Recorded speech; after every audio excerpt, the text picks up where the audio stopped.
مبسوطة؟ حلوين الدجاجات؟ نسمع. هاي خافت منك. مبسوطة بالضيعة نسومة؟ ألما مبسوطة بالضيعة؟ حلو الجو؟ يلا طعميهم.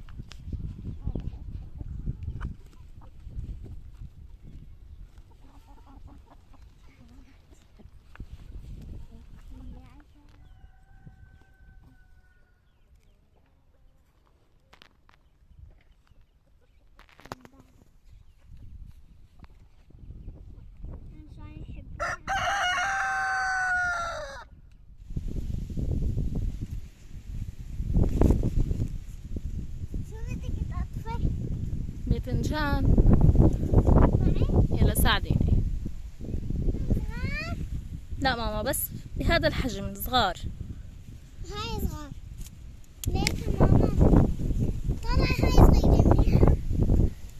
يا سلام، شو هالباذنجان الحلوة. بدك تساعديني؟ يلا اطفي.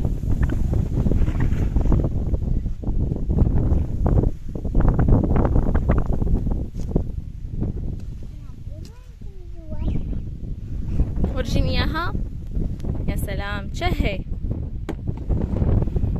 يسعد اوقاتكم واهلا وسهلا فيكم بفيديو جديد بقناتي. مثل ما شايفين بدأنا الفيديو بالضيعة، رحنا نقضي العطلة هناك بما انه هلأ موسم المكدوس وهذا شهر مونتي المكدوس. قلت بفرد مرة رح ساوي مونتي. شفتوا ألما عم تساعدني ونسومي عم تطعم الدجاجات، كتير بحبوا هيك أجواء البنات وبينبسطوا. دائما لما منروح الضيعة منفيق بكير لحتى نحاول انه نستغل كل دقيقة. ما نروحها بالنوم او هيك، يعني نقول لحقانين رح نروح على البيت وننام. خلينا نستغل كل دقيقة نحن موجودين فيها بالضيعة، لانه عن جد كل وقت له لذة خاصة فيه. بتستمتعوا بالمناظر بالاجواء، يعني خاصة الخضار غير شكل. كان اخي عم يساعدني بتقطيفهم وضلينا عم نشتغل لحتى صار وقت الغدا. فماما كانت مجهزتلنا مدي بالصينية وملوخية ورز، الله يعطيها ألف عافية. كان غدا عن جد غير شكل، بتحسوا هيك مع جمعة الأهل وبهيك مناظر الواحد بتفتح نفسه أكتر. سلقنا المكدوس وملحناهن كبسناهن ورجعنا على البيت. كان عندي عنب بالبراد، قلت احسن ما يضلوا اكتر من هيك ويخربوا، رح ساوي فيهم زبيب. بما انه ما حد رح ياكلهم رح سوي لكم اسهل طريقه لعمل الزبيب، طريقه كتير مضمونه. انا هاي مو اول مره بسويها. مجرد بس ما نغلي المي ننزل العنب فيه، نخليه يقلب قلبي مثل ما شفته بدون ما نضيف ولا اي مادة تاني. مجرد ما تغلي المي مننزل العنب منخليه يقلب قلبي غلوة غلوتين، ومنطلعهم نحطهم بمصفاي نتركهم لحتى يبردوا، وبنفردهم بصينية على قماشي. بس اهم شيء انه لازم نغطيهم حتى ما يجي عليهم حشرات او دبابير، يعني حتى ما يخربوا. شايفين انا كيف صفيتهم؟ هلا منطلعهم مباشرة على الشمس، وبعد يومين بنرجع منقلبهم. تاني يوم طبعا كان اول يوم دوام لألما بالروضة. الحمد لله، يعني هاي السنة رايقة مو مثل السنة الماضية، فجهزت لها هيك لانش بوكس، يعني من الموجود سندويشي فواكه، وبحب حط لها زبيب او مكسرات يعني المتوفر. هيك جهزت لها لانش بوكس وكتير كانت مبسوطة ومتشجعة. هاي السنة الماضية كانت كل يوم فيقة فيه كانت تبكي، بس الحمد لله هاي السنة كأنها هيك صارت أوعى وصارت تحب الروضة. كنت ناقعة حمص قبل بيوم. قلت رح نسوي فلافل. شايفين كيف متضاعف حجم حبة الحمص. حطيتهم بمصفاي ورح اغسلهم كتير منيح لحتى يروح منهم هذا الزوم الوسخ يلي شفتوه. طبعا تصوير الفيديو مصورته انا على كذا يوم مو بيوم واحد. طبعا بنطحن الحمص على الشفرة الناعمة، لازم نطحنه دورين لحتى ينعم الفلافل وما يطلع شكل القرص خشن اثناء القلي. هذا اول دور. هلأ بالدور الثاني رح ضيف حبة بصل وحص من الثوم. هلأ عم طحنن الدور الثاني لحتى ينعم القوام على الآخر. أطيب تبلي لبهارات الفلافل هي إنه نضيف كزبرة وفلفل وفليفلة وملح وبيكربونات الصوديوم. يعني هاي التبلة عن جد كتير طيبة ورهيبة. ما بحب ضيف بقدونس أو كمون حتى ما يسود لون القرص ويضل أشقر. هلأ هون حطيت بصينية صغيرة كم قرص، حطيت بسفل الصينية زيت زيتون، وقلت رح دخلهم الفرن. رح يكونوا هدول لنسمة لجرب الطريقة، يعني أول مرة بسويهم بالفرن.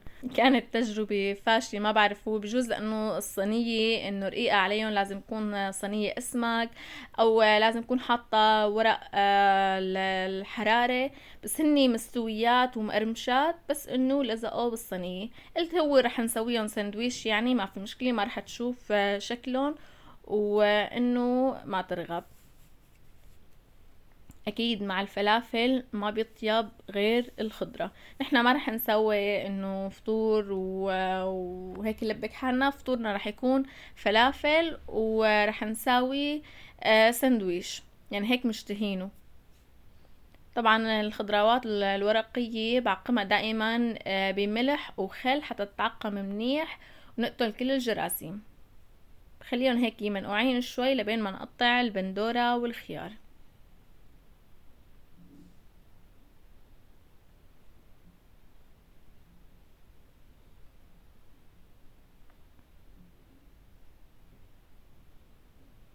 كان زوجي عم يساعدني بتحضير الفطور، هو هيك بحس له مراء بهيك قصص، وبآخر فترة صرت حس انه عن جد بده مين يساعدني. يعني ما عندي وقت يعني اشتغل لحالي او نسمة صار بدها انه شخص لحاله يشتغل فيها، فكتير صار ضغط علي انه اشتغل بالبيت واشتغل بنسمة. الله يعافيها ويشفيها يا رب. وان شاء الله بالفيديو الجاي رح اخبركن بنتيجة التقييم. كان عندها جرعة بس تأجلت لانه عندها نقص صفيحات، فنحن هون بحمص عم ننقلها صفيحات، وان شاء الله الله يكتب لها الشفاء. ونشوف نتيجة التقييم بالفيديو الجاي. وهي النتيجة النهائية للفلافل، عن جد طلعوا غير شكل، لونهم بشهي، مقرمشات من برا مستويات من جوا. عن جد لازم الواحد اي شيء بيقدر يساويه ببيته يسويه، ما يجيبه جاهز، على الاقل بيعرف شو عم ياكل. لونه بيكون نظامي ذهبي، اما بالمحلات تلاقيه اسود. ليش؟ بيغشوا بيحطوا خبز.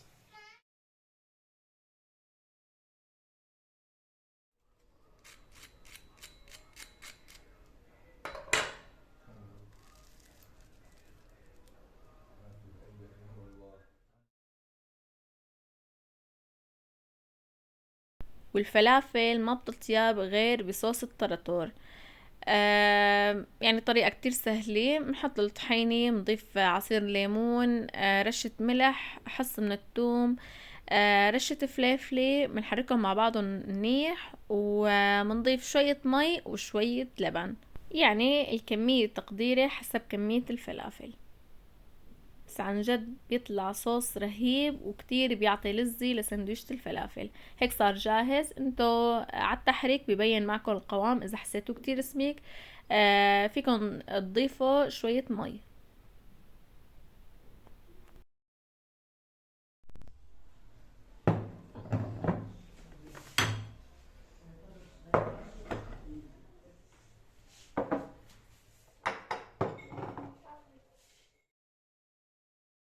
القلومي الحلوة كيفك؟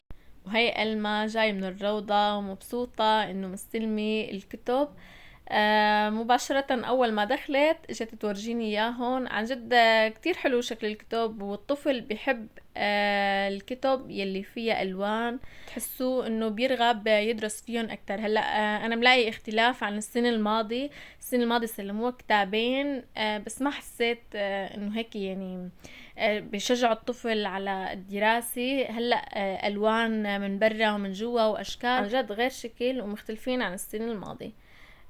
بعد ما يعني خلصنا الفطور والضب وهيك قلنا خلاص يعني علي وعلي لازم اقعد وجلد لها كتبة ودفاترة. كانت الأنسي بعتلنا انه شو لازم لهم دفاتر ومستلزمات للروضة.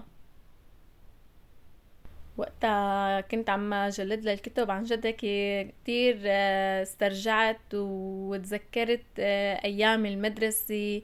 كنا نقعد انا واخواتي ونقعد نجلد ونتخانق مع بعض، واعطيني المقص اعطيني المسطرة.